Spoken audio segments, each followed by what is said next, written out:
So first off, welcome everybody to the launch of the Accessible ICT Procurement Implementation Guide. This event is being live captioned and Auslan interpreted.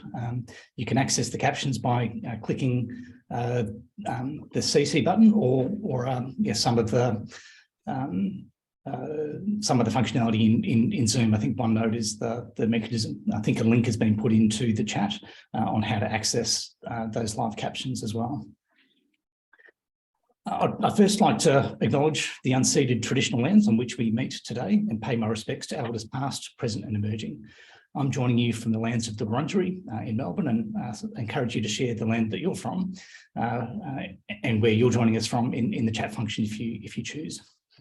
Welcome to distinguished guests and speakers. And I should introduce myself first off and say that my name's Matt Brett. I'm Director of Academic Governance and Standards at Deakin University. And I'm also Interim Chair of ADCET's Advisory Panel. I've been working to promote inclusion in higher education for my entire higher education career, which now spans about 25 years. And I'm delighted to be part of what I see is really groundbreaking and incredible work from those involved in this. I've noted in reviewing the registrations that there is representation from almost every university in the country. There's representatives from various government departments, peak bodies, including Universities Australia and other tertiary education providers. So welcome one and all.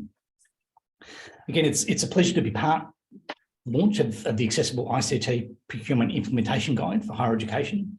And I pay homage to the spirit of cross-sector collegiality and collaboration that has led to this day.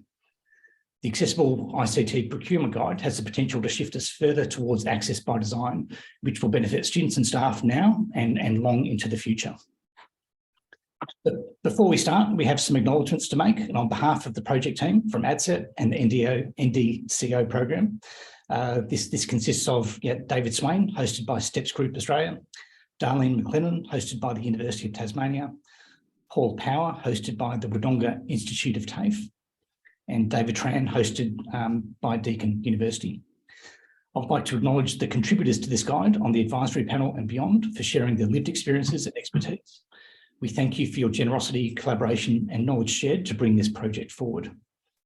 The project itself was overseen by an advisory panel consisting of Bruce Maguire from Vision Australia, Francois Jacobs from Deakin University, Gunilla Asbrink representing the Internet Society, Sam Gurman from the University of South Australia, Andrew Normand, the University of Melbourne, Erica Sherman from Curtin University, Jason Marcoux from the University of Sydney, Matthew Sherwood from Western Sydney University, Steve Johnson representing CAUDIT, Darren Britton, the NDCO Program and ADCET, Natasha Edwards, Flinders University, and Bree Norton representing Aussie Way.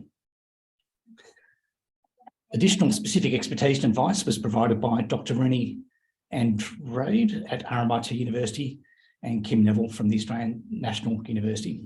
As you can see from that list, this truly is a cross-sector, cross-discipline collaboration and really important and compelling work from my and hopefully your perspectives as well. We'd also like to thank the many other contributors from across the sector, whom the writing team from Intopia met with, and the writing team throughout the consultation. We appreciate all of your input and for working with us on this valuable resource. I'd now like to get started with the sort of formalities and would like to first introduce Dr. Ben Gortman to provide us with an opening address. Ben is the Disability Discrimination Commissioner at the Australian Human Rights Commission.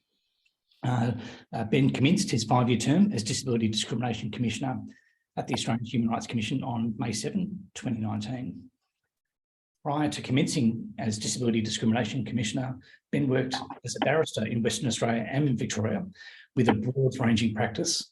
He's also worked as an associate at the High Court of Australia, as counsel assisting the Solicitor General of the Commonwealth, a solicitor for a large commercial law firm, and taught law in Australia and the United Kingdom.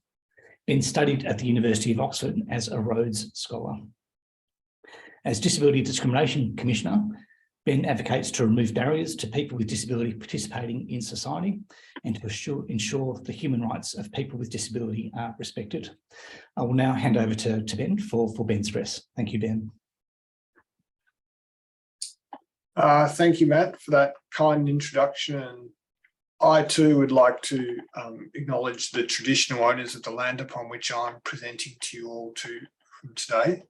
I'm on Gadigal land of the Eora Nation in Sydney, and I pay my respects to elders past, present and emerging, and acknowledge any Aboriginal and Torres Strait Islander people in the audience today, and also that we are all sitting on different lands around the country which were from Aboriginal and Torres Strait Islander people.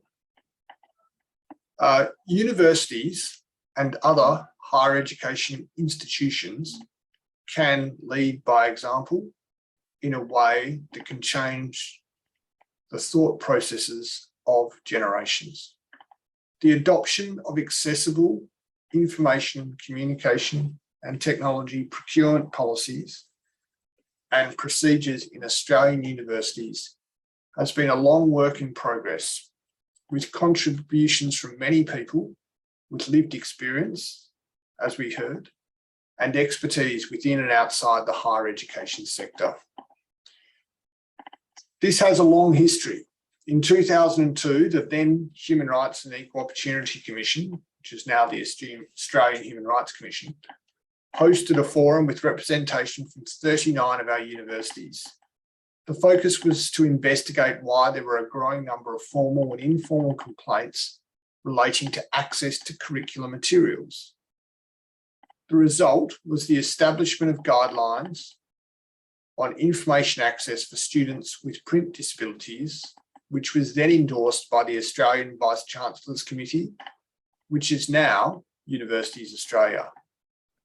At this time, it was noted that there was work to be done with vendors on policies and procedures relating to procurement. Now, some 20 years later, we've seen immense growth in the digitisation of services, learning and communication in our higher education institutions and society more broadly. This brings both new opportunities and obstacles. Technology can include individuals with disability, but it can also be deeply exclusionary. The opportunity is that digital communications technology can provide new ways for people with disability and others to connect and participate in community life, which includes studying at university. And the obstacle is that for this to happen, the technology we use must be accessible for everyone.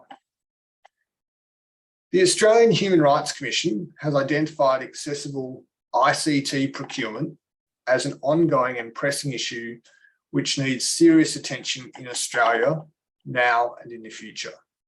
This includes in our education system to bring us in line with our international commitments under the United Nations Convention on the Rights of Persons with Disabilities.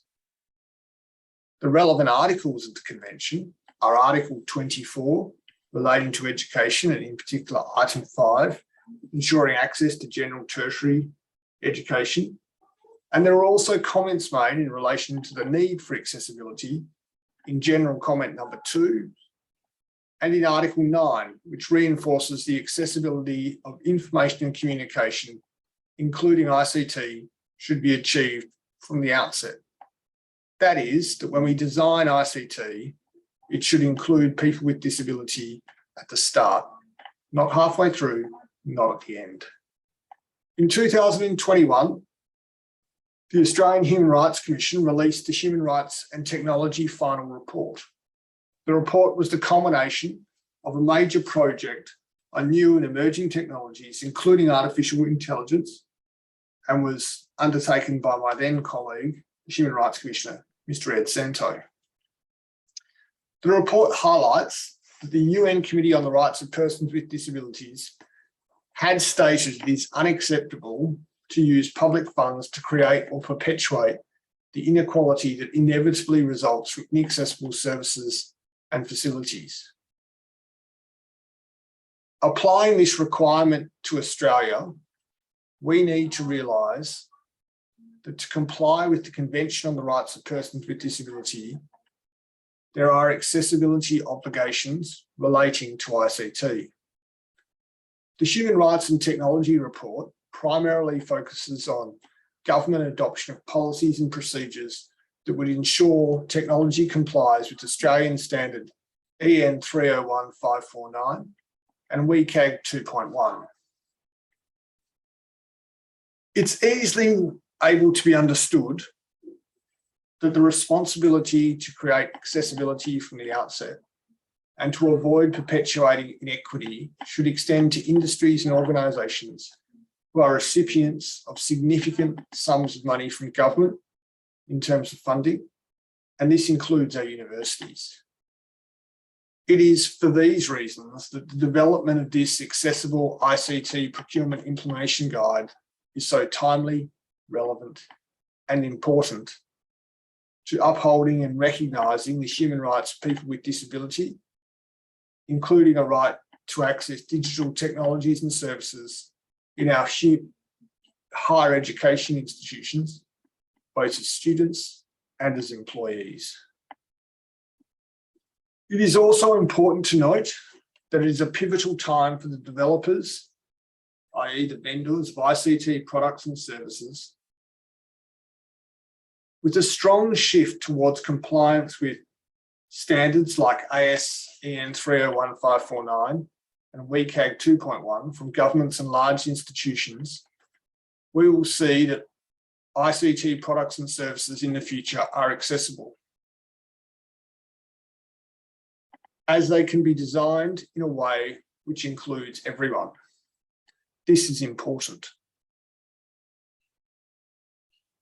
I commend the Australian Disability Clearinghouse on Education and Training, the National Disability Coordination Office Program, the Council for Australasian University Directors of IT, Vision Australia, and Intopia for working together in a collaborative manner, which included relying upon the lived experience of people with disability to action the recommendations that were contained within Vision Australia's online but off-track report, which was published in 2018.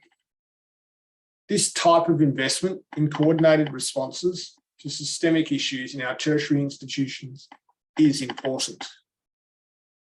It can change the lives of people for generations. I look forward to seeing our universities adopt the concepts and ideas from this implementation guide now and in the future.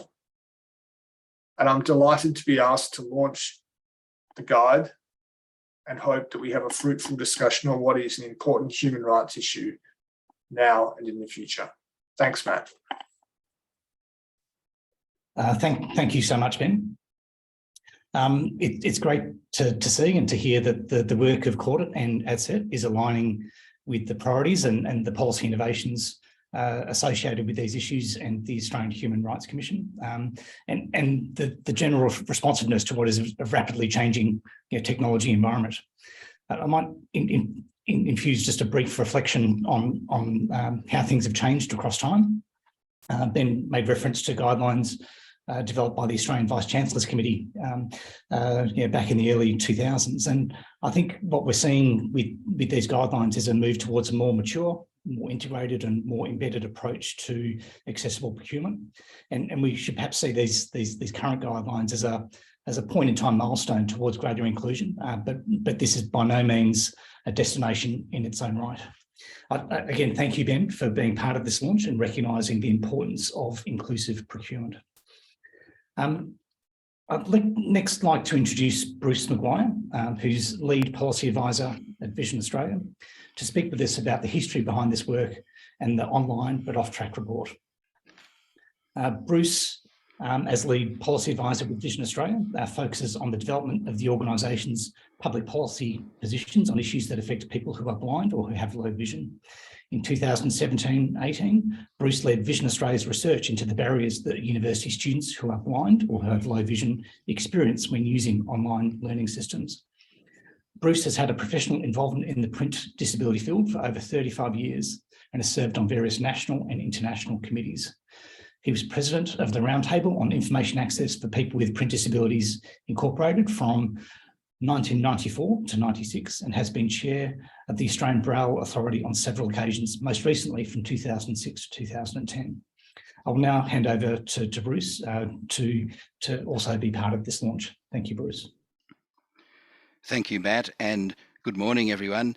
I first want to acknowledge the Wallu Medical clan of the Darug Nation.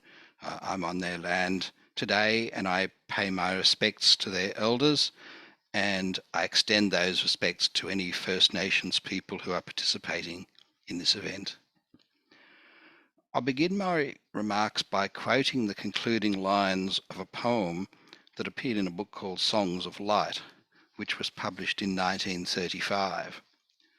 For surely as I breathe and move, and as the heaven shines above, as follows day the night, each honest act of mercy done, each course of loving duty run, each aspiration launched or won, though fruitless seems the cost, all noble things we do and dare must fruitful be, sometime, somewhere, and never can be lost. This poem was written by Matilda Ann, better known as Tilly Aston. In 11 days' time, on November the 1st, we commemorate the 75th anniversary of her death. She was born in 1873 with sight in only one eye, and by the time she was 7, she'd become totally blind. Tilly Aston was a pioneer in advocacy for the blind community, and in her approach to advocacy and disability generally, she anticipated by 3/4 of a century the contemporary social model that was introduced in the early 1970s. You'll recall that, in a nutshell, the social model of disability asserts that people who have impairments experience disability because, and only because, of barriers created by society, and that people who experience disability themselves are the only people qualified to determine what is best for us and how we should live our lives. Tilly Aston's special connection with our event today is that she was the first blind person in Australia to obtain a senior school certificate, and in around 1892 she became the first blind person in Australia to enrol in university study. She successfully completed the first year of her BA degree, and she also completed a number of second-year subjects. But the almost total absence of Braille textbooks at the time meant that Tilly could not continue, and she was compelled to withdraw from university. And that was a decision that left her feeling so discouraged and despondent and burdened with such a sense of personal failure that her health declined and she became quite seriously ill for several months. Tilly Aston went on to establish an association of Braille writers, a Braille library, and the Association for the Advancement of the Blind. She became the first blind teacher in Victoria. As well as being a concert-giving pianist and singer, she had a worldwide circle of friends thanks to her fluency in Esperanto, and she was known as Australia's blind poet because of her 4 published collections of verse, as well as her numerous sketches and short stories. But despite a life of flourishing and fulfilment and a legacy of monumental achievement, Tilly Aston never did obtain the university degree that she dreamed of as a blind teenager. Crossfade. It's late 2014 or early 2015, and I'm having a telephone conversation with one of our new staff members. She's telling me that she recently made the difficult and gut-wrenching decision to withdraw from her university studies because, as a blind person, she found it impossible to use the online learning system. The tears tinged her words as she spoke to me of her discouragement and despondency and a feeling of personal failure. I said that studying at university should be a joyous celebration of the pursuit of knowledge and the getting of wisdom, not a resilience stress test or a battle for survival. By 2017, this initial conversation had become a chorus of variations on a theme, And we felt that it was important that we undertake some research to find out more about the experiences of university students who are blind or had low vision. So we designed an online survey and we promoted it as widely as we could. The results of our research are presented and discussed in our report titled Online but Off Track, Barriers to Online Learning Experienced by University Students who are blind or have low vision, as Ben mentioned. The report has a foreword from then Disability Discrimination Commissioner Alastair McEwen. And some of you may have already read the report, but if you haven't and would like to, then you can find it on Vision Australia's website, or you can contact me directly and I'd be very happy to send you a copy. Of the 35 current or recent university students who responded to the online survey, 34 said that they encountered accessibility barriers when attempting to use the online learning systems that were essential to their study. Some students, like Tilly Aston 125 years before, found that the barriers were so intractable that they had no choice but to withdraw from their studies. When describing their experiences with online learning systems, students used words and phrases like awful, I couldn't participate, inaccessible, unusable, and impossible to use it. When these barriers due to the inherent inaccessibility of online learning systems were added to other barriers, the result was frequently a traumatic experience. One student summed it up this way: I spent years at university constantly trying to overcome barriers, online, offline, you name it. I'm finished now and I never want to set foot inside a university again as long as I live. I'm totally repulsed by the idea of further study. It was a deeply traumatic experience for me and I have emotional scars that may never heal. I first presented the findings of our research on September the 30th, 2018, during the Disability and Accessibility Conference that had been organised by the National Union of Students. And over the following months, we presented and discussed the research with various groups and organisations, and we received a spectrum of responses to the 10 recommendations that were included in our report. From the beginning, Darlene McLennan and her colleagues from ADCET have been tireless champions of change. They are united with us in the conviction that consistent, sector-wide, accessible ICT procurement policies and practices will eliminate some of the worst barriers that students who are blind or have low vision face in pursuing higher education. Tilly Aston's words carry across the decades, and they don't fade with time. In producing this implementation guide, we have dared to do a noble thing. It's a very proud moment for me personally, and it's a proud moment for Vision Australia as an organisation to have the privilege of joining with Ben and Matt and ADCET and Intopia and the many others who have contributed to the guide and enabled this event today. The students who participated in our research have placed their trust in us to bear witness to their experiences by leading a process of transformation. We all bear a responsibility to use our role and our capacity to apply this accessible ICT procurement implementation guide and make it bear fruit by melting away accessibility barriers. We can and we will then become fellow travellers with Tilly Aston on the journey towards equality, independence and full inclusion. Thank you very much, Matt. Thank you, Bruce. And I think I probably speak for everyone here today to say, yeah, wow, yeah, thank you so much for that. That was incredible. Thank you for affirming for us all that the purposes of higher education include the joy of knowledge and acquisition of wisdom, and reminding us that for many highly capable people experiencing disability, there are unnecessary barriers to their full and equal participation. As this recollection of Tilly and her stories inspires us, it reminds us that we've come a long way since the late 1800s, but we've still got a long way to go. My hope and my faith is that this accessible procurement guide will get us a little bit further along to resolving the underlying accessibility problems that are evident in modern ICT systems and environments. So again, thank you, Bruce. Incredible. I'd next like to introduce Neil Jarvis, who's Senior Digital Accessibility Consultant at Intopia, to share an overview of the guide and how it can be used. Neil was one of the guide's authors. Neil is a digital accessibility obsessive with over 20 years experience working for not-for-profit, government and private sector organisations.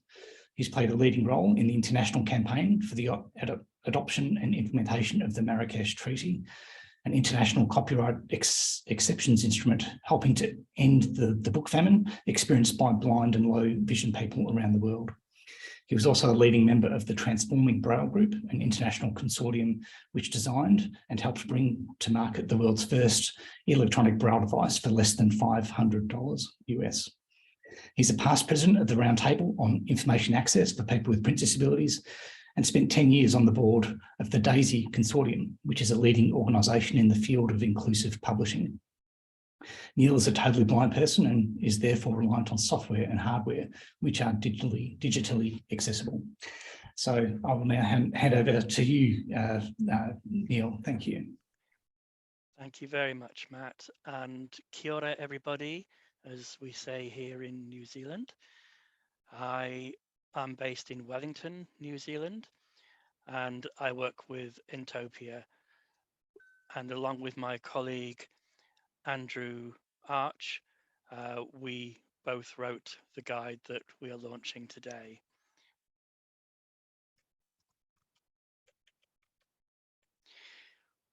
While this kind of work is probably bread and butter in many ways to Intopia, we believed it was important to write the guide which potential users actually wanted, not the one that we could write for any organisation.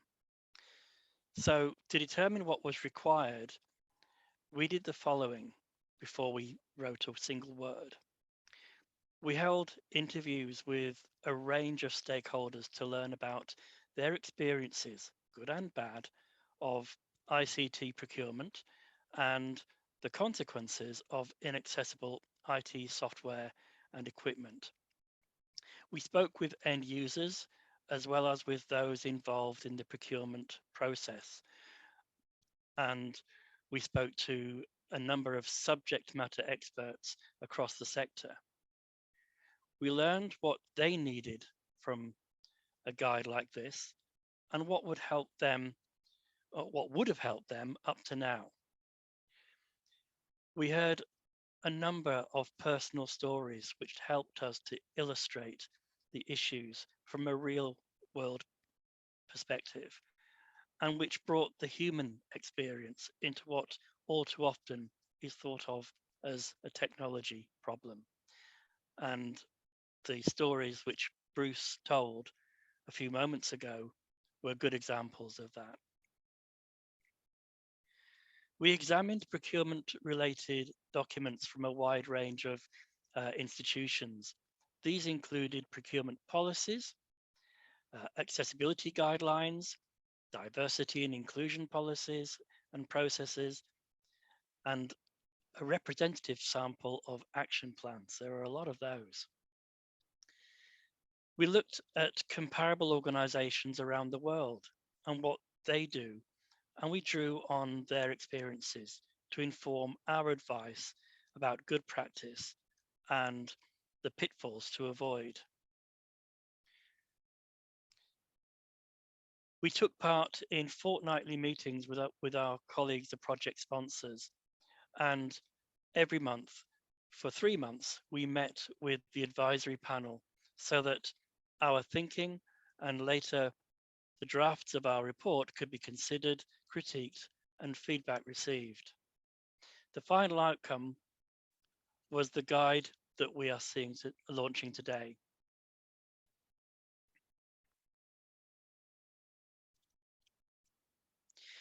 So let me take you through what the guide consists of.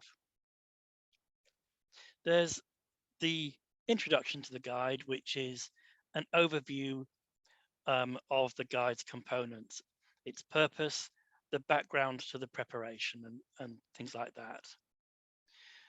We did a document on accessibility of core applications used in higher education, advice and information on accessibility features in commonly used documents and application and document systems.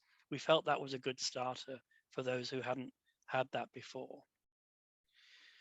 We produced a large number of sample accessible procurement questions to ask prospective vendors during the procurement process. If you don't ask the right question, you're not going to get the right responses. We produced a document with some accessibility stories, the real world examples I mentioned earlier, from students and lecturers facing barriers to accessibility. Then we produced a document which we called the Clause Bank. It was a document containing sample wording of accessibility related clauses in documents used throughout the procurement cycle. Then we produced a document that talks about embedding awareness and understanding of accessibility and the methods that you can use to do that. Then there was a document which was an introduction to ICT, some basic advice designed for procurement staff who may not have previously experienced this topic. Many people working in procurement have never heard of assistive technology.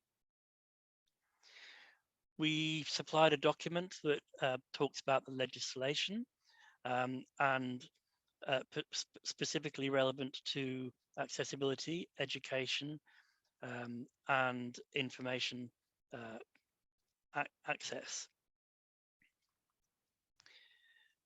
We produced a document that outlined the kind of risks that need to be considered when assessing risks relating to the lack of accessibility. So what happens if you don't provide it? What are the risks that you're taking on by doing that? And there are different levels of risks for different kinds of technologies. We produced a document which outlined the standards specific to accessibility and which are relevant to ICT related procurement. And then we produced a document which talked about the things that are called, we refer to them as ACRs or VPATs. These are accessibility compliance reports and voluntary product accessible templates. These are the things that many vendors will supply to you as evidence that they are taking accessibility seriously. We wanted to produce a report that explained what an ACR or a VPAT does and what it's for, and how to interpret the information that vendors will put into those documents. And the main part in many ways was the waypoints in accessible procurement document which we produced, which takes you step by step through every stage of the procurement process. The last thing is a report with suggestions for next steps and recommendations. So where to from here? It's important to understand that this guide we know it's going to be circulated widely, and it's important to understand that it's just the next step in the process. We know that it will be taken on and will be used by many, many organizations, but there's much more to do once the guide is embedded in people's thinking. We've been delighted to be part of this project. It's something we've really enjoyed professionally and personally, and we're very grateful to have been asked to contribute. Thanks very much, Matt. Thank you, Neil, and thanks for joining us from across the ditch today. Again, this is not just a localised collaboration; it's an international collaboration. And what you remind me of, kind of, Neil, is that the process often is as important as the product. And what we've heard of is a truly collaborative approach that aligns with the needs of key users. To my mind, kind of hallmark of this guide is that it's not a guide that sits on the periphery of ICT decision-making on Vision Australia or sort of ADCET websites, but it's held and owned by CAUDIT, peak body, the Council of Australasian Directors of IT. That to me is a tremendous kind of innovation that sort of shows where some of these barriers sit in terms of the ICT decision-making sort of process and where the responses and solutions might be. For those that may not have had an opportunity to look around and look at the guide, the clause bank, I think, is a tremendous innovation. And Neil, I think, again, reminding us that if you don't ask the right questions, you won't get the right outcomes is a critical insight in this work overall. Neil's also indicated that this is just a stepping stone. It's a step towards implementation of the ideal of accessibility. So next we're going to hear from Steve Johnston, who's Director of Strategic Procurement at CAUDIT, to talk about CAUDIT's adoption of this resource, central to implementation of it. Stephen joined CAUDIT in 2011, having departed Edith Cowan University after 13 years of service. At ECU, or Edith Cowan, he held a number of senior IT roles, including Manager of IT Infrastructure and Manager of IT Project Governance. He's worked he has over 15 years of experience in higher education, previously working for both Curtin University and the University of Western Australia as well. Stephen's got a Bachelor of Engineering in Computer Systems. He's a senior member of the Australian Computer Society and is recognised by the Society as a certified professional. He's a graduate of the 2009 CAUDIT EduCourse Leadership Institute. So without too much more by way of introduction, over to you, Steve. Thank you very much. I'd like to start by acknowledging the Whadjuk Noongar, the traditional custodians of Boorloo, Perth, the lands on which I live and work, and their elders past and present. My name's Steve Johnston. I'm the Director of Strategic Procurement at CAUDIT, the Council of Australasian University Directors of IT. We're a membership organisation with members across Australia and New Zealand, including all of the Australian universities and many research organisations across the country, with a peak body for ICT within higher education and research in the region. CAUDIT was first established about 40 years ago when a group of IT directors started to share experiences to improve the delivery of IT services within their organisations. We've grown to 65 members, influencing a budget of some $2.9 billion per annum. Our mission is to enable the application of digital capabilities for education and research. It's been a privilege for us to participate in such a meaningful project. I'd like to thank David from the NDCO Program and Darlene from ADCET and everyone involved for thinking of us when this need was identified. CAUDIT supports our member representatives and their teams through the provision of a broad range of services that foster collaboration, leadership, and good practice. My role involves working closely with members and vendors to negotiate arrangements that benefit everyone within the sector. Often this involves securing the best possible price, but it also provides the opportunity to influence good practice. This project aligns perfectly with our mission and objectives. It makes sense that when we buy ICT hardware and software and services, we leave no one behind. We recognise the different needs that everyone may have. The guide gives substantial and in-depth guidance about developing accessible ICT procurement policies and procedures for higher education providers, and we've been delighted to be involved in its development and to share it with the sector. Some universities have already advanced or are advancing related to accessible procurement, and some are emerging. Collectively, we can make a difference in the vendor and procurement landscape. We've identified options for CAUDIT via strategic procurement work to encourage more vendors to meet the requirements of ASEN 301-549 and WCAG 2.1 and other standards, supporting the sector's engagement in accessible ICT procurement. We're adapting our own vendor checklists and processes so that when procurement happens on a national basis, we will ensure that accessibility is front of mind, setting the standard for our expectations of software and hardware, those that supply them, and how we configure them for staff, students, and researchers. We know that this will not be an overnight transformation of all vendors, and there will be some that need to agree to roadmaps towards conformance. We also recognise that many vendors are already addressing accessibility in a meaningful way. In the future, we hope to see every ICT product or service that universities purchase incorporate access by design, and that this will become business as usual across the country. We're committed to play our part in the continuous improvement of ICT practice, addressing the concerns raised in Vision Australia's online and off-track report, and continuously raised and highlighted by the writing team from Intopia throughout this project. We're delighted to be part of the launch of the Accessible ICT Procurement Implementation Guide. It's an excellent start. We have much work to do. We'll continue to work with ADCET and other parties, continuing to develop our understanding for the benefit of all. Thank you.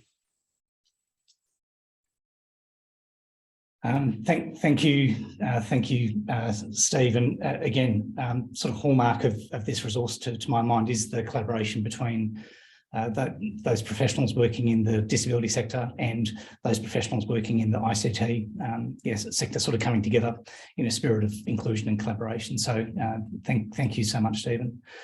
Thanks again also to Bruce and Ben and Neil for your presentations today. It's been an absolute delight and treat to be part of this and to hear from you all. And on that note, it's our collective delight to officially launch the guide. We hope that it becomes a living document that the sector will collaborate with us on and CAUDIT to keep current and useful across its sort of lifespan. The guide is now available at a website that Darlene's going to share and has just shared in the chat. It's caudit.edu.au/accessible-IT-procurement. And every registered participant will get a copy of that link in email form as well. So thanks everyone for coming today. That brings this sort of launch to an end. Again, it's been an absolute delight to be part of this. Huge congratulations to everyone involved in developing this work and developing this guide. And let's look forward to a future where accessible ICT procurement leads to a more accessible ICT environment for students and staff across the sector.